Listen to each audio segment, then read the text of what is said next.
What I want to talk about today is Fannie Mae and Freddie Mac.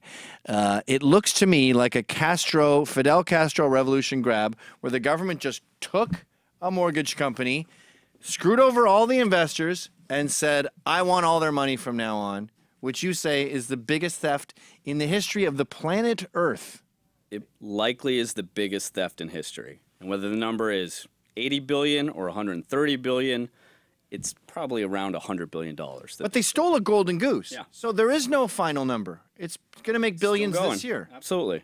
And what happened was in the crash, they passed a law, Congress, the Housing and Economic Recovery Act, that basically said we had to give Fannie and Freddie some money, about $180 billion, but it was only designed as a temporary loan to get them back on their feet, and then they were going to continue operating. Well, internal administration, Obama administration officials and people at Treasury said, hey, why are we just going to take a 10% dividend from this money? Why don't we take all the profits?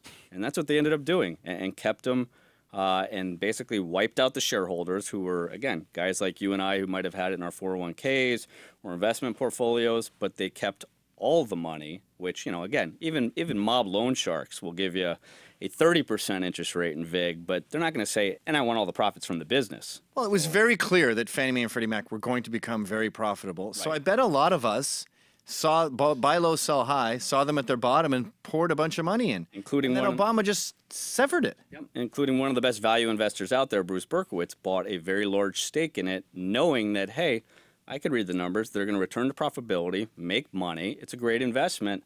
And he got wiped out. And he's been shouting, to his credit from the rooftops that these companies were stolen by the government in violation of the law. It was an unlawful act.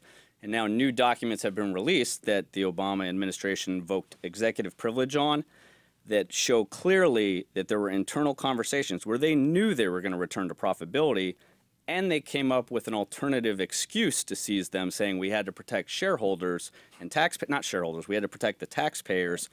But then the documents make very clear they knew that wasn't the reason. The reason was they wanted to keep all the money. So, well, it sounds like an obvious case of fraud because the way they sold it to the public was, I'm just going to loan these guys money, and then we'll be even after they pay it back, and that's what we do. We're a loan company. And then they did something completely different. They took it over permanently. Yeah, and it's clear. The documents make clear that that's what they did. And not only that, so that's unlawful in itself, but then they testified under oath that that's not the reason they did it. They did it to protect taxpayers. So they lied under oath. They perjured themselves. It's clear perjury. It's not even a question.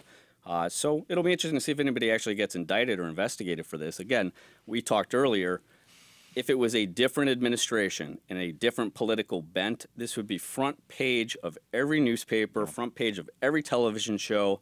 And there would be, there would be armed FBI SWAT teams descending now on, these people. Like they came after me for 30 grand. Yeah, they literally came after you with a SWAT team. That, I didn't take and again, was wrongfully prosecuted on, merited a SWAT team. But when you steal 100 billion, hey, that's different. Yeah.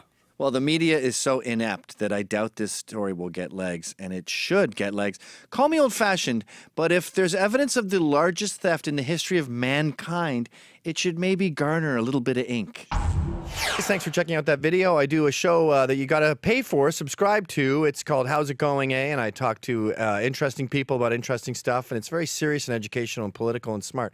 You can subscribe by clicking here.